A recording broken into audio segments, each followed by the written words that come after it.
Elle est malade mentale, a hurlé ma mère au tribunal. Je suis resté silencieux. Le juge l'a regardé et a demandé, « Vous n'avez vraiment aucune idée de qui elle est ?» Son avocat s'est figé. Le visage de ma mère a blêmi. Attendez. Quoi? Ma propre mère s'est levée au tribunal, m'a pointé du doigt, et a hurlé que j'étais mentalement incompétente. Je n'ai pas dit un mot. Puis, le juge s'est penché en avant, a posé une seule question à l'avocat de ma mère, et tout a changé. Ma mère n'a pas hésité. Elle s'est levée au milieu de la salle d'audience, m'a pointé directement du doigt, et a dit haut et fort, « Elle est mentalement incompétente. » Elle l'a toujours été. Le mot incompétente a atterri comme un verdict, avant même que la juge n'ait pris la parole.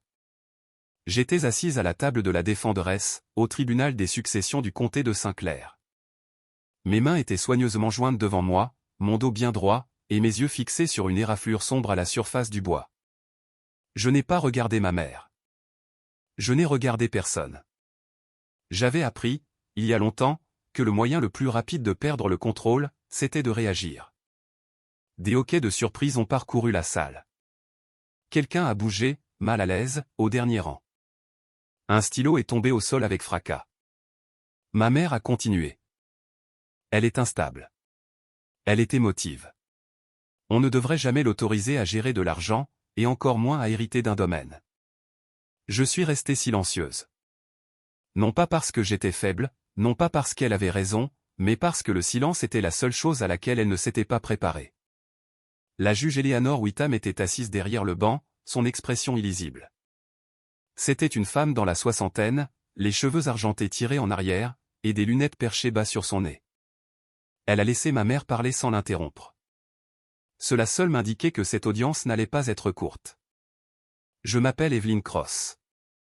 J'avais 34 ans et, selon la femme qui m'a donné la vie, je n'étais plus apte à contrôler ma propre existence. L'audience était censée concerner la succession de ma grand-mère. C'était la raison officielle de notre présence. Mais tout le monde, dans cette pièce, savait que ce n'était pas vraiment une question d'argent. C'était une question de contrôle, d'humiliation, et de réécriture de l'histoire en public. Ma grand-mère, Ruth Cross, était décédée 8 mois plus tôt, dans sa petite maison à Riverain. Elle est partie paisiblement, dans son sommeil. Je tenais sa main à ce moment-là. Elle m'avait élevé lorsque le mariage de mes parents s'était effondré. Elle préparait mes déjeuners, m'aidait à faire mes devoirs, et m'a appris à équilibrer un carnet de chèques bien avant que je ne sois en âge de conduire. Elle m'a tout légué. 3 semaines après les funérailles, ma mère a contesté le testament. 6 semaines plus tard, elle a déposé une requête d'urgence, affirmant que j'étais mentalement incompétente, et a exigé qu'un curateur elle-même soit nommé immédiatement. Ce simple dépôt de dossier a suffi pour geler la succession, suffi pour bloquer l'homologation, et suffi pour nuire, silencieusement, à ma carrière. Mon cabinet m'a placé en congé administratif, en attendant l'examen du dossier. Les clients ont cessé de rappeler. Les collègues évitaient les conversations qu'ils ne voulaient pas avoir. Personne ne m'accusait directement, mais personne ne me défendait non plus. Le doute n'a pas besoin de preuves. Il a juste besoin d'espace. Maintenant, ma mère se tenait au tribunal, calme et posée, me décrivant comme un problème de toujours. Elle parlait d'inquiétude, de peur, de responsabilité. Elle parlait comme une femme essayant de sauver sa fille d'elle-même. Quiconque ne connaissait pas notre histoire aurait pu la croire. Elle a terminé sa déclaration et s'est rassise, lissant son blazer comme si elle venait de livrer quelque chose de répété et de bien reçu. Son avocat, Arthur Nolan, a fait un petit signe de tête, satisfait. La juge Whitham a finalement pris la parole. Mademoiselle Cross, a-t-elle dit, tournant son attention vers moi. Souhaitez-vous répondre aux allégations? La salle a retenu son souffle. J'ai secoué la tête une fois. Non, votre honneur. Le silence qui a suivi était plus lourd que des cris ne l'auraient été. La juge Whitham m'a étudié un instant, plus longtemps que nécessaire, puis s'est tournée vers Maître Nolan. Maître, a-t-elle dit d'un ton égal. Avant de poursuivre, puis-je vous poser une question? Arthur Nolan s'est redressé. Bien sûr, votre honneur. Elle s'est penchée légèrement en avant. N'avez-vous vraiment aucune idée de qui est cette femme? Il a cligné des yeux. C'est une comptable. Elle travaille localement. La juge n'a pas répondu tout de suite. Son regard est revenu sur moi, puis sur ma mère, puis une fois de plus sur son avocat. Quelque chose dans son expression a changé. Pas de la colère, pas de la sympathie, mais de la reconnaissance. Et c'est là que j'ai compris quelque chose que ma mère ignorait. Elle pensait que cette audience avait pour but de me prendre quelque chose. Elle n'avait aucune idée qu'il s'agissait, en réalité, de révéler qui elle était vraiment. Car pendant qu'elle racontait des histoires, moi, je tenais des registres. Et ce tribunal, ce moment précis, n'était que le début. Ma mère n'avait pas choisi ses accusations au hasard. Elle savait exactement où viser. Lorsqu'elle m'a traité de mentalement instable au tribunal, elle n'inventait pas une histoire. Elle puisait dans quelque chose de réel, quelque chose de vieux, de fragile et de profondément personnel, quelque chose qu'elle savait que je ne voudrais jamais voir exposé à la lumière. Parce qu'une fois, il y a longtemps, j'avais été brisé. J'avais 14 ans quand mes parents ont divorcé. Ce n'était pas calme, ni civilisé, ni mutuel. C'était explosif. Des concours de hurlements qui traversaient les murs, des portes claquées assez fort pour faire trembler les fenêtres. Puis, un matin, mon père a fait une valise et a quitté l'État. 2 mois plus tard, ma mère s'est remariée. 3 mois après ça, elle a arrêté de m'appeler sa fille. Elle ne s'est pas battue pour la garde. Elle ne demandait pas comment j'allais. Elle ne venait pas aux événements scolaires, ni aux anniversaires, ni aux fêtes. J'étais devenu un inconvénient dont elle s'était déjà débarrassée. Je suis allé vivre avec ma grand-mère, Ruth, à Rivran. De l'extérieur, cela ressemblait à un sauvetage et, à bien des égards, c'en était un. Mais à l'intérieur de moi, quelque chose s'était déjà fissuré. J'ai arrêté de dormir. J'ai arrêté de manger correctement. Je pleurais dans des endroits où personne ne pouvait me voir. Un conseiller scolaire l'a remarqué et a suggéré quelques séances pour m'aider à m'adapter. J'ai parlé. J'ai pleuré. J'ai appris des mots comme « abandon » et « faible estime de soi » avant même d'être en âge de voter. Et puis, lentement, je suis allé mieux. Ce que ma mère a fait ensuite est une chose que je n'ai comprise que des années plus tard. En tant que tutrice légale à l'époque, son nom est resté sur mes dossiers, mes formulaires d'admission, mes notes de consultation, mes papiers administratifs. Elle n'a jamais demandé de copie à l'époque. Elle n'en avait pas besoin. Elle les a gardés comme des munitions. Lorsqu'elle a déposé sa requête, des décennies plus tard, ces vieux documents ont refait surface, dépouillés de leur contexte, dépouillés du temps, dépouillés de la guérison. Une adolescente effrayée est devenue un schéma de vie. Une douleur temporaire est devenue une instabilité chronique. Elle savait que personne ne lirait attentivement. Elle savait que personne ne demanderait ce qui s'était passé ensuite, car les allégations sont plus bruyantes que les explications. Au moment où les documents du tribunal m'ont atteinte, ma vie s'effilochait déjà, de manière silencieuse et humiliante.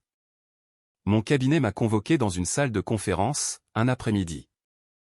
Pas d'accusation, pas de voix élevée, juste un langage prudent, responsabilité, réputation, image.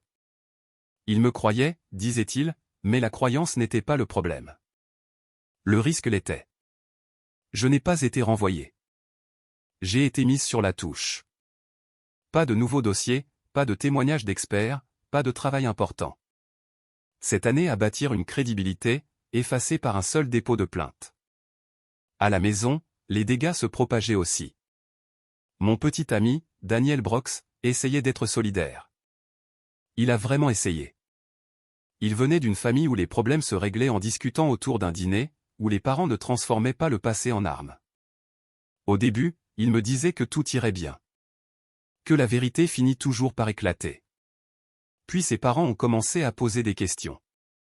Puis des amis ont posé des questions prudentes, gênantes. Puis un soir, assis en face de moi à notre table de cuisine, Daniel a dit quelque chose qui a tout changé. « Pourquoi ne passerais-tu pas simplement une évaluation psychologique » a-t-il demandé doucement. Juste pour leur prouver qu'ils ont tort. Je l'ai fixé. Non pas parce que je ne comprenais pas la logique, mais parce que je comprenais l'implication. Si j'acceptais, je validais l'accusation. Si je refusais, je paraissais coupable. Ma mère m'avait piégé parfaitement. Ce soir-là, Daniel est parti après notre première vraie dispute. Je me suis assise seule dans mon appartement, fixant une photo encadrée de ma grand-mère à ma remise de diplôme universitaire. Elle avait 73 ans sur cette photo, rayonnante comme si je venais de conquérir le monde. Elle avait l'habitude de dire « les gens mentent ». Les chiffres, non. Je me suis accroché à cette pensée alors que tout le reste glissait. Ce que ma mère ignorait, ce qu'elle ne pouvait pas savoir, c'était que pendant qu'elle construisait un récit, moi, j'observais silencieusement les motifs. Elle connaissait mes points faibles émotionnels. Elle connaissait mon histoire. Mais elle ne connaissait pas ma formation. Elle ne savait pas que j'avais passé des années à traquer la fraude, à suivre des pistes de papier, à regarder des menteurs s'effondrer sous leurs propres incohérences. Elle pensait qu'elle me ramenait dans le passé. Ce qu'elle faisait vraiment, c'était me pousser dans mon élément. Parce qu'une fois que vous comprenez comment quelqu'un essaie de vous faire du mal, vous commencez à vous demander pourquoi. Et quand j'ai finalement posé cette question, j'ai réalisé quelque chose de troublant. Il ne s'agissait pas des souhaits de ma grand-mère. Il ne s'agissait même pas de moi. Il s'agissait de désespoir. Et le désespoir laisse toujours une trace. La première chose que j'ai faite a été d'arrêter d'essayer de m'expliquer. Les explications étaient émotionnelles. Les chiffres ne l'étaient pas. Ma grand-mère avait ajouté mon nom à son compte bancaire principal, 2 ans avant sa mort. Elle disait que c'était par commodité, pour que je puisse aider à payer les factures si son arthrite s'aggravait, ou si conduire devenait difficile. À l'époque, je n'y avais prêté aucune attention. Maintenant, ce petit détail devenait la seule raison pour laquelle je pouvais voir ce que les autres ne voyaient pas. Tard un soir, longtemps après le départ de Daniel et le retour du silence dans l'appartement, je me suis connecté au compte. Je me disais que je vérifiais juste les soldes. Je me disais que je cherchais à me rassurer. Au lieu de cela, j'ai trouvé des questions.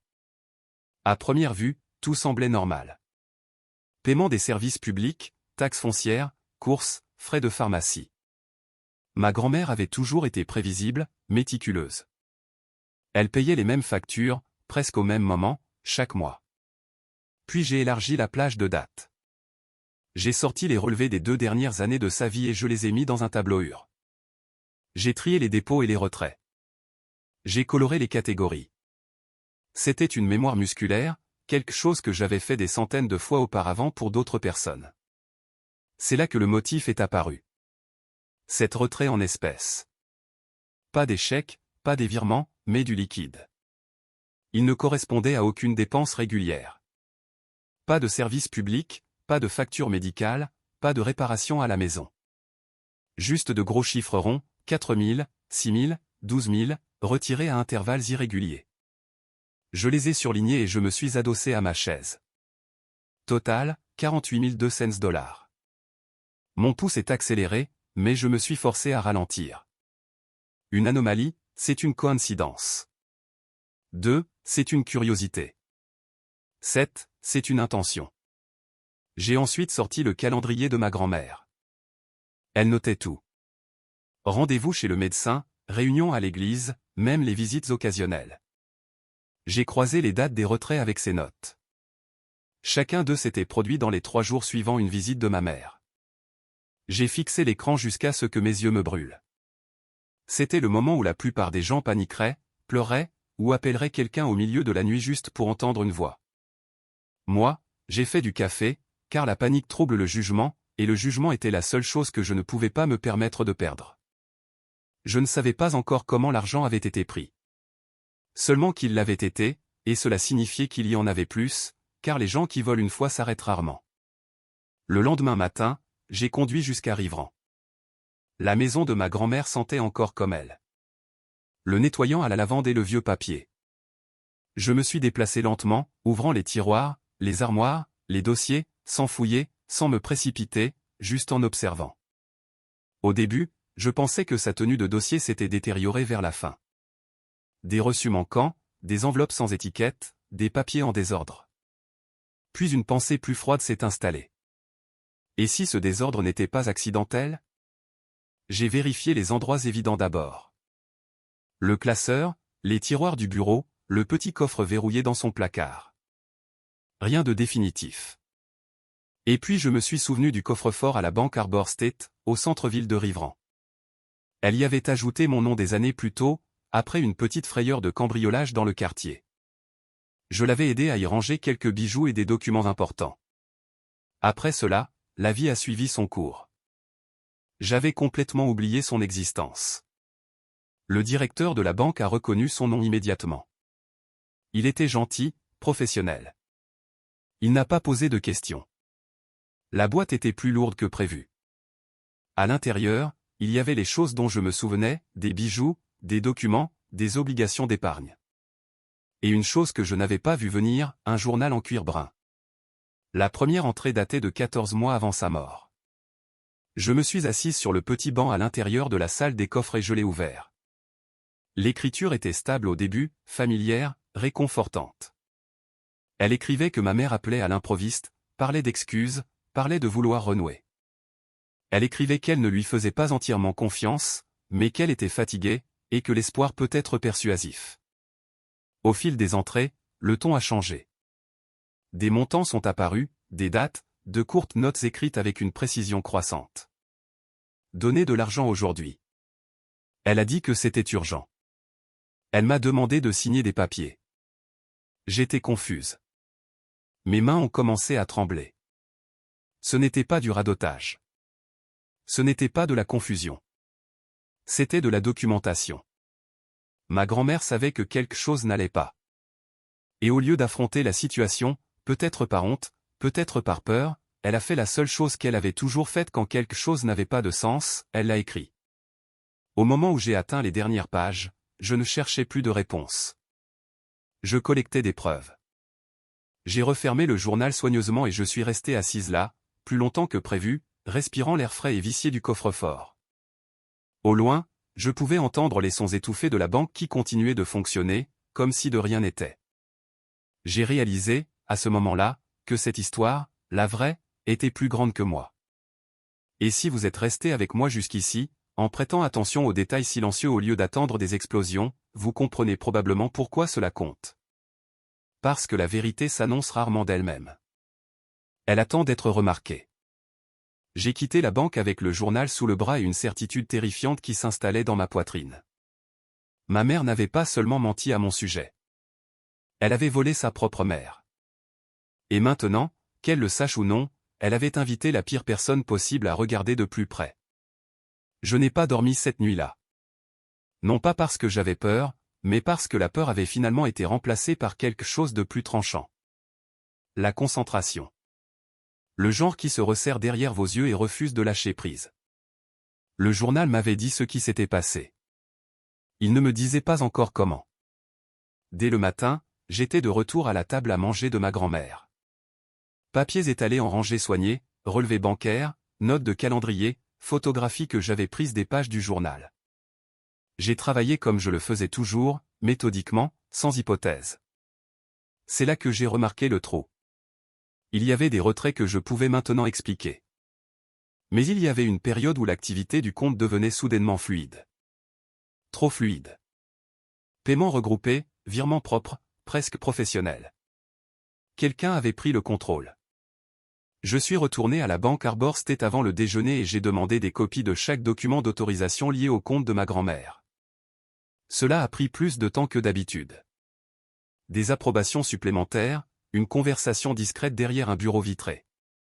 Lorsque le dossier a finalement atterri devant moi, j'ai senti une froide certitude s'installer.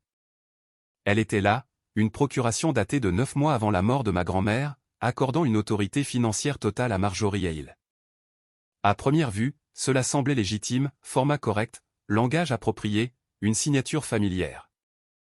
Mais je n'ai pas regardé les signatures en premier. J'ai regardé la notarisation. Le tampon appartenait à un notaire nommé Calvin Moore. Je connaissais ce nom, pas personnellement, mais professionnellement. Je l'avais vu auparavant dans un autre contexte, des années plus tôt, dans une affaire impliquant des documents mal classés. Calvin Moore avait pris sa retraite discrètement. Sa commission de notaire avait expiré plus de 3 ans auparavant. J'ai vérifié la date sur le document à nouveau.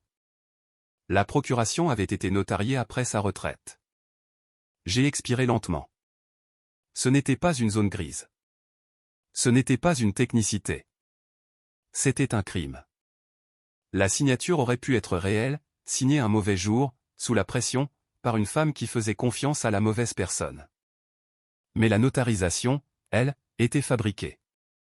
Quelqu'un avait pris un vieux tampon et l'avait utilisé pour donner à une autorité illégale de vraies dents.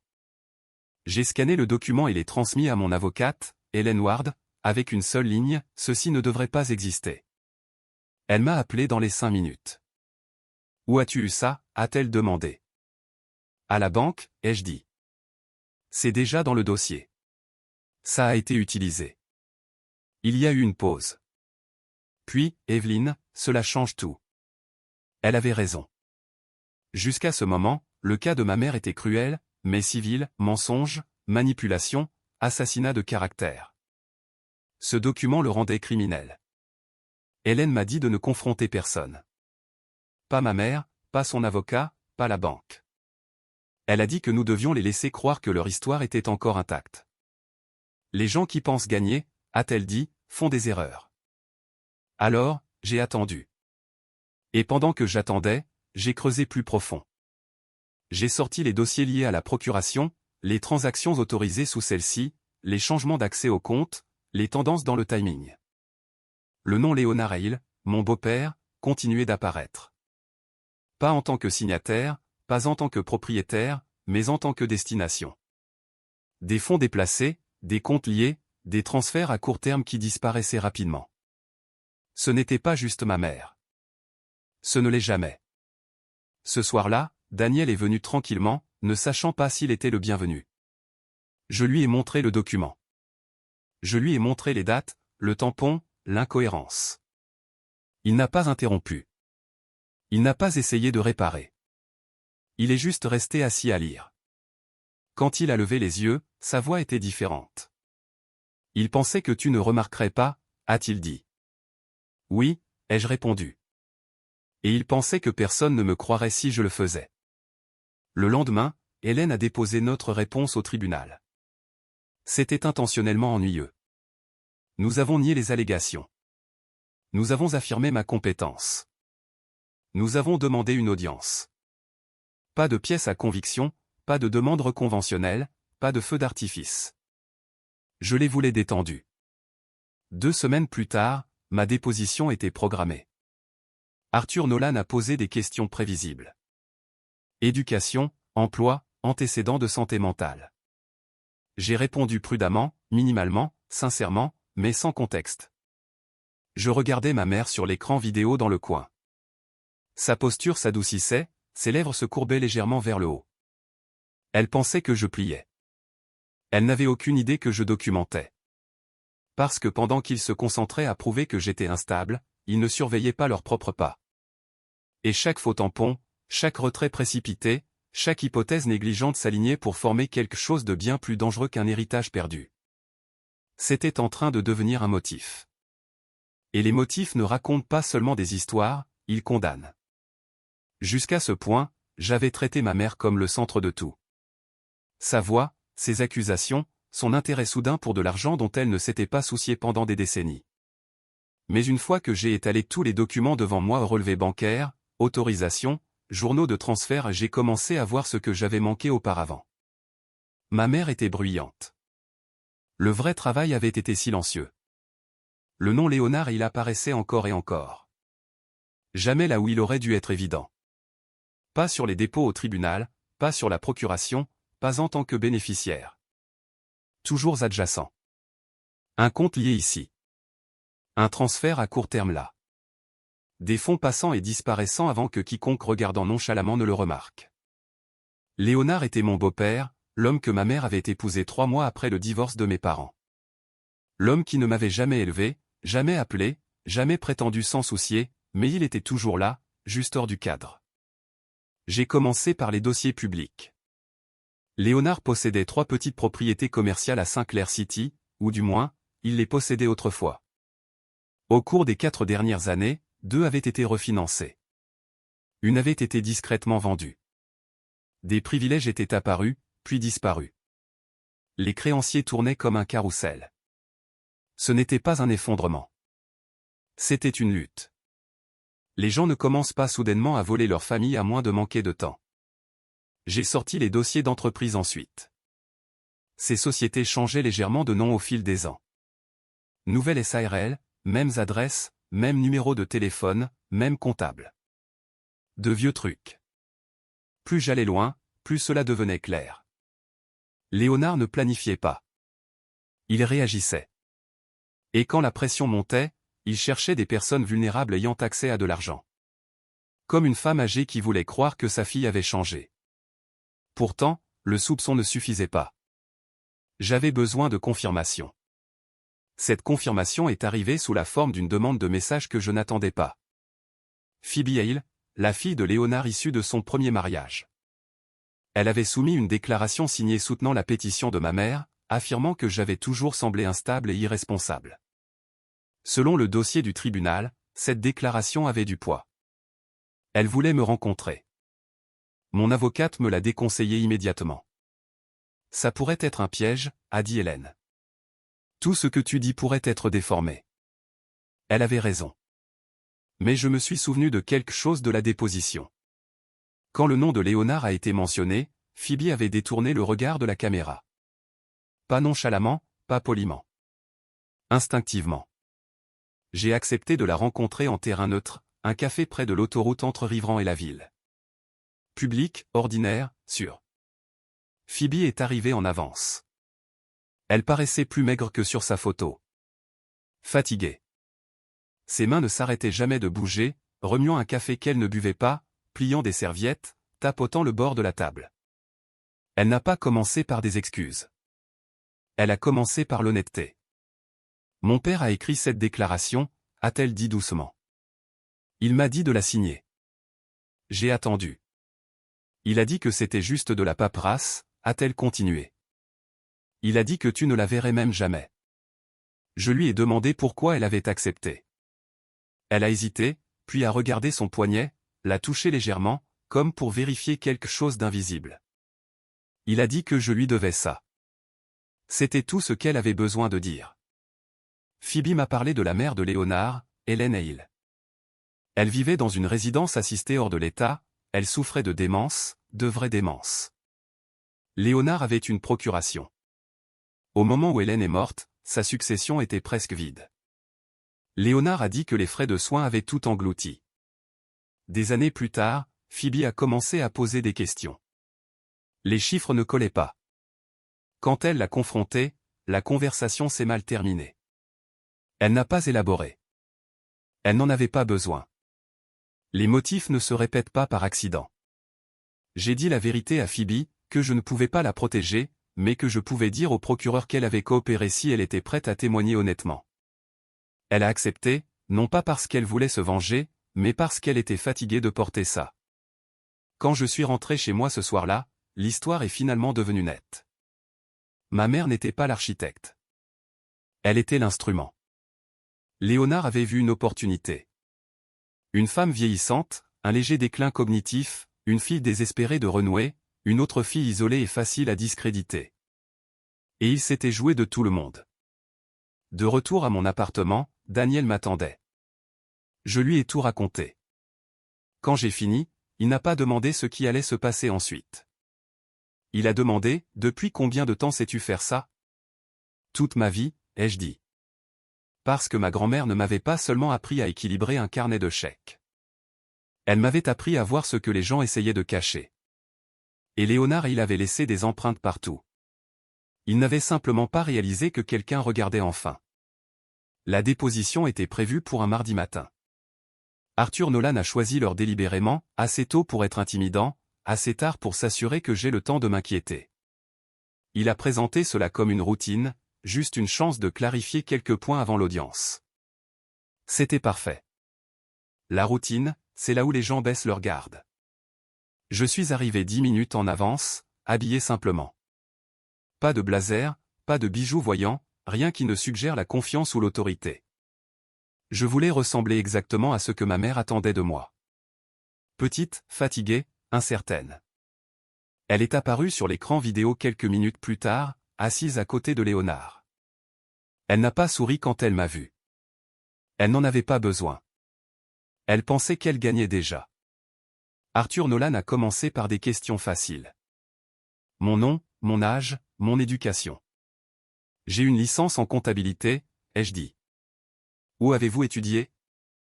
Dans l'État. Il a hoché la tête, griffonné quelque chose, et est passé à autre chose. Il n'a jamais demandé ce que je faisais avec ce diplôme. Il n'a jamais demandé depuis combien de temps j'exerçais. Il n'a jamais demandé pourquoi j'avais été appelé comme témoin dans d'autres affaires.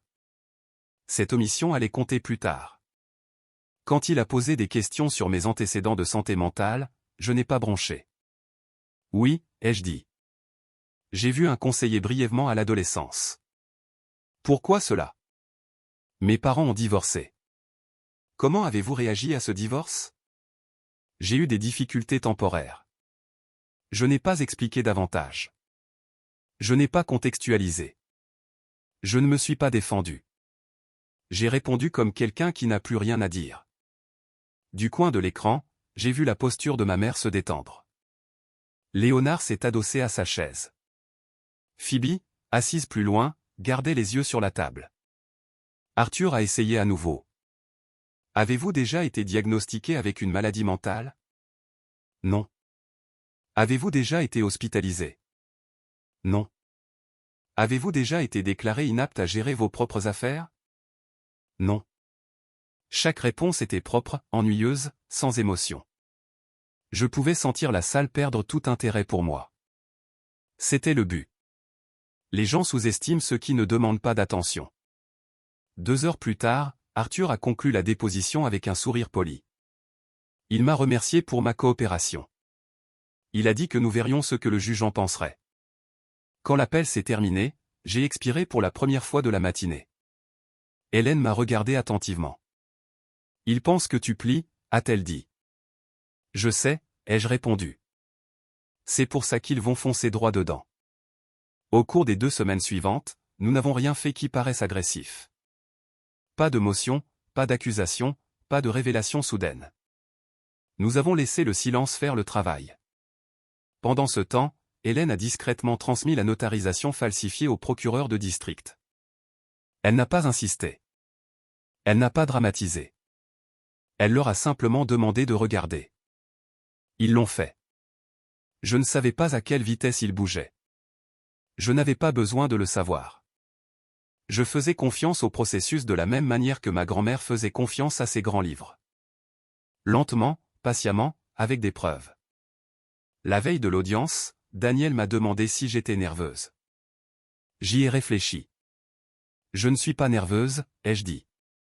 Je suis prête. Parce qu'il y a une différence. La nervosité vient de l'incertitude. La préparation amène la sérénité. Ce soir-là, j'ai conduit jusqu'à Riveren une dernière fois. Je ne suis pas entré dans la maison. Je suis juste resté assise dans la voiture, garée de l'autre côté de la rue, me souvenant de la façon dont ma grand-mère s'asseyait sur le porche avec une tasse de café chaque dimanche matin, équilibrant son carnet de chèques à la main. Elle ne se précipitait jamais. Elle vérifiait toujours 2 fois. J'ai compris, à ce moment-là, qu'elle ne m'avait pas seulement laissé de l'argent. Elle m'avait laissé une méthode. Le lendemain matin, la salle d'audience s'est remplie rapidement, non pas de spectateurs, mais de tension. Les gens sentent quand quelque chose est sur le point de craquer, même s'ils ne savent pas pourquoi. Ma mère est arrivée en retard, confiante. Léonard suivait, composé. Arthur mélangeait ses papiers comme un homme qui croyait connaître la fin. Je me suis assise tranquillement à côté d'Hélène. Si vous vous êtes déjà demandé pourquoi certaines histoires se déroulent lentement, pourquoi les détails comptent, pourquoi le silence peut être plus fort que les accusations, c'est parce que des moments comme celui-ci ne s'annoncent pas, ils se révèlent. Et si vous avez suivi de près, en remarquant les petits changements au lieu d'attendre des feux d'artifice, vous savez déjà ce qui va suivre. Parce que la juge n'avait pas encore posé sa question et, une fois qu'elle l'aurait fait, il n'y aurait plus de retour en arrière possible. Les tribunaux ont leur propre rythme. La plupart des gens ne le remarquent pas. Ils se concentrent sur les arguments, les voix élevées, l'éclat occasionnel. Mais quand vous y avez passé assez de temps, vous apprenez que les vrais tournants sont silencieux. Ils arrivent dans la pause entre 2 phrases, dans la façon dont un juge arrête de prendre des notes, dans une question posée juste un peu trop calmement. L'audience a commencé exactement comme Arthur Nolan s'y attendait. Il s'est levé, a boutonné sa veste, et s'est lancé dans un récit soigné sur une mère inquiète essayant de protéger un domaine vulnérable. Il a parlé de distance, de regret, d'une fille qui avait lutté émotionnellement pendant la majeure partie de sa vie. Ma mère hochait la tête au bon moment. Léonard gardait les mains jointes, les yeux baissés, une retenue étudiée. Arthur ne m'a jamais regardé une seule fois pendant qu'il parlait. Il n'en avait pas besoin. Dans sa version de l'histoire, j'étais déjà un objet, pas une personne. Quand il a fini, la salle semblait étrangement légère, comme si tout le monde avait été convaincu que le plus dur était passé. La juge Eleanor Whitham est restée assise en silence pendant plusieurs secondes. Elle a tourné une page du dossier, ajusté ses lunettes, et levé les yeux. Son regard s'est posé sur Arthur. « Maître, a-t-elle dit. Avant d'aller plus loin, je dois vous demander quelque chose. » Arthur s'est redressé, confiant. « Oui, votre honneur. » Elle s'est penchée légèrement en avant, pas agressivement, pas théâtralement, juste assez pour changer l'air dans la pièce. « N'avez-vous vraiment aucune idée de qui est cette femme ?» Arthur a cligné des yeux. « Je ne suis pas sûr de comprendre, » a-t-il dit prudemment. La juge Whitham a tourné son regard vers moi pendant une demi-seconde, assez longtemps pour enregistrer la reconnaissance, puis de nouveau vers lui. « La femme que votre cliente me demande de déclarer mentalement incompétente, a-t-elle continué. Savez-vous quoi que ce soit sur son parcours professionnel ?» Arthur a jeté un coup d'œil à ses notes. « C'est une comptable, a-t-il dit. Elle travaille localement. » La juge n'a pas répondu tout de suite. Ce silence s'est étiré. 5 secondes. 10. Assez de temps pour que le malaise s'installe. Elle s'est tournée vers Hélène. « Madame Ward, a-t-elle dit, souhaitez-vous clarifier la situation ?» Hélène s'est levée. Elle n'a pas élevé la voix. Elle n'a pas argumenté. Elle n'a pas dramatisé. « Votre honneur, a-t-elle dit. Ma cliente est une experte principale en enquête financière légale. Elle se spécialise dans l'exploitation financière des personnes âgées. Elle a témoigné en tant que témoin expert dans des douzaines d'affaires, dont beaucoup dans ce palais de justice. » La tête d'Arthur s'est relevée brusquement. La mâchoire de Léonard s'est serrée. Ma mère s'est figée. La juge Whitham a hoché la tête lentement, comme pour confirmer quelque chose qu'elle savait déjà. « Merci, a-t-elle dit. Cela correspond à mes souvenirs. » Arthur a ouvert la bouche, puis l'a refermée. La juge s'est retournée vers lui. « Maître, a-t-elle dit. Compte tenu de cette information, je suis curieuse de savoir pourquoi rien de tout cela n'apparaît dans vos dossiers. » Arthur a dégluti. « Cela ne semblait pas pertinent pour la requête, votre honneur. » Au contraire, a répondu la juge, sa voix toujours calme. « Cela semble extrêmement pertinent. » Elle a fait un geste vers Hélène. « Mademoiselle Ward, vous pouvez procéder. » Hélène ne s'est pas précipitée. Elle a marché jusqu'à la table des preuves et a placé un seul dossier devant le greffier. Des copies ont été distribuées au juge, à Arthur, à ma mère. Hélène a commencé par les relevés bancaires, date, montant, modèle. Elle a guidé le tribunal à travers chaque retrait, 7 au total, chacun survenant quelques jours après les visites documentées de ma mère à Rude Cross. Elle n'a pas accusé. Elle n'a pas spéculé. Elle a laissé les chiffres parler. Le visage d'Arthur a changé à mesure qu'il suivait. Il s'est penché plus près des documents, tournant les pages plus vite. Hélène est passée à la procuration. Elle a surligné la notarisation, le nom, la date. Puis elle a soumis la preuve de la retraite du notaire. La salle est devenue immobile. Léonard fixait droit devant lui. Ma mère a secoué la tête une fois, brusquement, comme si le déni seul pouvait défaire l'encre et le papier. Hélène n'avait pas fini. Elle a présenté le journal. Des extraits ont été lus à haute voix, soigneusement, respectueusement. Les mots de ma grand-mère, préservés exactement comme elle les avait écrits. Confusion, honte, peur, documentation. J'ai regardé le visage de ma mère changer, non pas de culpabilité, mais d'indignation. Non pas pour ce qu'elle avait fait, mais pour avoir été exposée. Hélène a conclu en soulignant le schéma au-delà de cette succession. Les similitudes, les questions sans réponse, les signalements déjà en cours. Elle s'est rassise. La juge Witham a enlevé ses lunettes et les a posées sur le banc. Elle a regardé Arthur. Avez-vous une réponse? Arthur s'est levé lentement. Sa voix était plus mince maintenant. Votre honneur, a-t-il dit. Nous demandons une brève suspension pour conférer avec notre cliente. La juge a hoché la tête une fois. Accordé. Alors qu'Arthur se penchait vers ma mère et chuchotait urgemment, elle m'a enfin regardé, vraiment regardé, pour la première fois en 19 ans. Je n'ai pas souri. Je n'ai pas détourné le regard. J'ai juste attendu, car la question avait déjà été posée et elle avait tout changé. La suspension a duré exactement 12 minutes. Je le sais parce que je les ai comptées une par une. Arthur Nolan se penchait près de ma mère, chuchotant rapidement, sa confiance disparue, sa voix tranchante d'urgence. Léonard ne disait rien.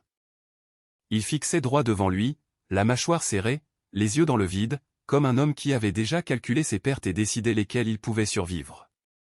Phoebe était assise au bout du banc, les mains jointes sur ses genoux, immobile. Quand le tribunal a repris, Arthur s'est levé. « Votre honneur » a-t-il dit en s'éclaircissant la gorge. Après avoir conféré avec ma cliente, nous souhaitons retirer la requête. Une onde a traversé la salle. Pas de la surprise, mais du soulagement. Le genre qui vient quand les gens pensent qu'une chose désagréable a été proprement emballée. La juge Witham ne partageait pas ce sentiment. Elle a regardé Arthur pendant un long moment, puis a secoué la tête une fois. Non, a-t-elle dit calmement. Cela n'arrivera pas. Arthur a cligné des yeux. Votre honneur, compte tenu des preuves présentées. Ce tribunal n'est pas prêt à laisser cette affaire disparaître simplement, a poursuivi la juge. Ce qui a commencé comme une requête de succession soulève maintenant de graves inquiétudes concernant l'exploitation financière et la fraude. Ma mère a ouvert la bouche. La juge Witham a levé la main. Madame Hale, vous avez assez parlé aujourd'hui. Le silence est tombé, épais, final. La juge a commencé à énumérer des actions. Sa voix était mesurée, précise. La requête a été rejetée avec préjudice. Les preuves seraient transmises au bureau du procureur. Des copies seraient envoyées aux autorités fédérales pour un examen plus approfondi. Chaque phrase atterrissait comme une porte qui se ferme. Arthur n'a rien dit. Léonard a finalement bougé sur son siège. Un mouvement subtil qui ressemblait presque à de la résignation. Ma mère était assise, figée, ses mains serrées fort sur ses genoux, les yeux écarquillés, non pas de peur, mais d'incrédulité. Elle était venue ici en attendant le contrôle. Elle repartait avec des conséquences. La juge Witham a fini, a signé l'ordonnance, et m'a regardé directement. Mademoiselle Cross, a-t-elle dit, vous êtes libre de partir. C'était tout. Pas de coup de maillet, pas de cris, pas de confrontation dramatique.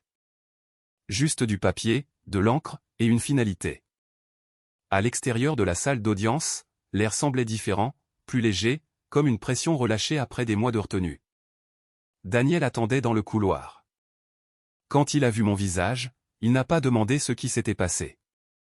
Il savait. Hélène s'est écartée pour passer un appel. Je n'ai saisi que des fragments de ces mots. Oui, déjà transmis. Exactement ce dont nous avons discuté. Arthur est passé devant nous sans croiser mon regard. Léonard a suivi, les épaules raides, les yeux fixés droit devant. Ma mère traînait derrière eux, désorientée, serrant son sac à main comme s'il pouvait l'ancrer à la réalité. Phoebe s'est arrêtée. Elle m'a regardé une fois, juste une fois. Puis elle a hoché la tête. 3 jours plus tard, mon téléphone a sonné. Mademoiselle Cross, a dit la voix. Ici l'agent spécial Laura Mendes. Elle n'a pas perdu de temps.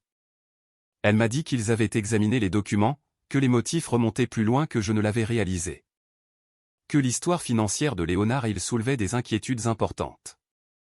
Ils vont plus vite quand la paperasse est propre, a-t-elle dit. La vôtre est très propre. En 1 semaine, des citations à comparaître ont été émises. En 2 semaines, les comptes ont été gelés. En 3 semaines, des arrestations ont été effectuées. Accusations fédérales, fraude électronique, fraude postale, exploitation financière d'un adulte vulnérable. L'acte d'accusation comptait 18 pages. Léonard a été placé en garde à vue le premier. Ma mère a suivi quelques heures plus tard. Leur maison a été fouillée. Documents saisis, disques durs collectés. Phoebe a coopéré pleinement. Elle a témoigné. Elle a remis des dossiers. Elle a répondu aux questions qu'elle gardait en elle depuis des années. Le procès a eu lieu des mois plus tard. Je n'ai pas assisté à la majeure partie. Je n'en avais pas besoin. J'avais déjà fait ma part. Quand le verdict est tombé, j'étais à mon bureau. Coupable sur tous les chefs d'accusation. Ma mère a pris 5 ans. Léonard a pris plus. La restitution a été ordonnée, les actifs saisis, les propriétés liquidées. Tout ce qui avait été bâti sur de l'argent volé s'est effiloché exactement comme cela arrive toujours, doucement, complètement, et sans pitié. La succession de ma grand-mère a finalement été réglée cet été-là. J'ai gardé la maison à Riveren. Certaines choses ne sont pas faites pour être vendues. Le dimanche, Daniel et moi nous asseyons parfois sur le porche avec du café. J'apporte mon ordinateur portable. Il apporte un livre. Le monde bouge lentement là-bas, comme ma grand-mère l'aimait. Mon cabinet m'a réintégré la semaine après l'audience. Mon premier dossier impliquait une femme âgée dont le neveu avait pris près de 90 000 $ sur son compte retraite. Nous avons tout récupéré. Les gens pensent que la justice est bruyante. Ils pensent qu'elle s'annonce d'elle-même. Ce n'est pas le cas. La justice fonctionne de la façon dont ma grand-mère m'a appris à vivre. Soigneusement, patiemment, un dossier à la fois. La partie la plus difficile est venue après que tout fut terminé. Pas les arrestations, pas le verdict, pas même la condamnation. C'était le calme. Quand le bruit s'est arrêté, quand l'histoire s'est terminée, quand il n'y avait plus rien à prouver, j'ai été forcé de m'asseoir avec ce qui restait. Et ce qui restait était une vérité que ma mère n'avait jamais comprise à mon sujet, au sujet de ma grand-mère, au sujet du silence lui-même. Les gens supposent que le silence signifie la faiblesse. Ils pensent que la voix la plus forte appartient à la personne la plus forte dans la pièce. Ma mère croyait cela. Elle croyait que si elle parlait la première, parlait le plus longtemps, parlait avec assez de certitude, le monde s'arrangerait autour de sa version des événements. Elle avait toujours vécu ainsi. Quand mon père est parti, elle a rempli la maison de bruit, d'arguments, d'accusations, de déclarations. Quand elle s'est remariée, elle a annoncé sa nouvelle vie comme si le volume seul pouvait effacer l'ancienne. Et quand elle est venue pour l'héritage, elle a fait la même chose. Elle a rempli les dossiers du tribunal de Meaux. Elle a rempli les audiences de revendication. Elle a rempli l'air de certitude. Ce qu'elle n'a jamais remarqué, c'est que ma grand-mère m'avait appris le contraire. Ruth Cross croyait en la retenue. Elle croyait que la vérité n'avait pas besoin d'être bruyante si elle était précise. Que les registres comptaient plus que les explications, que la patience survivait à la force. Elle avait l'habitude de s'asseoir à la table à manger chaque dimanche matin, le café refroidissant à côté d'elle, équilibrant méthodiquement son carnet de chèques. Elle ne se précipitait pas. Elle ne supposait rien. Elle vérifiait tout 2 fois. Quand elle a réalisé que sa fille l'avait trahi, elle ne l'a pas confrontée. Elle n'a pas argumenté. Elle ne me l'a même pas dit. Elle a documenté. Ce choix m'a sauvé. Après le procès, j'ai visité la maison à Riveren seul pour la première fois.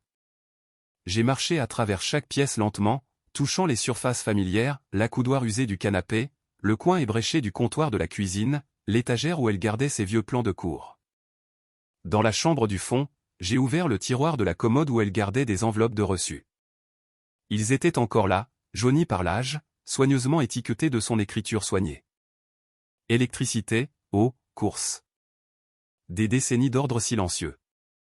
Mon téléphone a vibré pendant que je me tenais là. Un message d'Hélène me faisant savoir que les derniers papiers avaient été déposés. Tout était complet.